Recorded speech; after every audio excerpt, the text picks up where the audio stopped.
بوڑھے آدمی نے اطمینان سے بسم اللہ پڑھی اور حجام کی کرسی پر بال کٹوانے کے لیے بیٹھ گیا۔ بوڑھے کے چہرے پر موجود نرم مسکراہٹ سے حجام کو بات چیت کا حوصلہ ہوا۔ حجام نے کہا، دنیا میں بہت سے مذاہب خدا کو مانتے ہیں، لیکن میں خدا کو نہیں مانتا۔ مسلمان بوڑھے نے پوچھا، کیوں نہیں مانتے؟ حجام نے کہا، دنیا میں بہت پریشانیاں، مصیبتیں، بدحالی اور افراتفری ہے۔ اگر خدا کا وجود ہوتا تو یہ مصیبتیں اور پریشانیاں بھی موجود نہ ہوتیں۔ بوڑھے نے مسکراتے ہوئے کہا، میں بھی اس دنیا میں حجام کے وجود کو نہیں مانتا۔ حجام نے پریشان ہو کر پوچھا، کیا مطلب؟ میں آپ کی بات نہیں سمجھا۔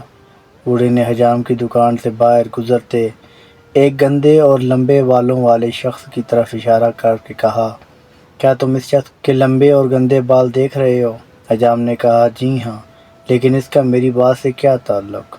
بوڑھے نے نرم لہجے میں کہا، اگر حجام ہوتے تو لمبے اور گندے بالوں والے لوگ بھی نہ ہوتے۔ حجام نے کہا، ہم موجود ہیں، لیکن ایسے لوگ ہمارے پاس نہیں آتے۔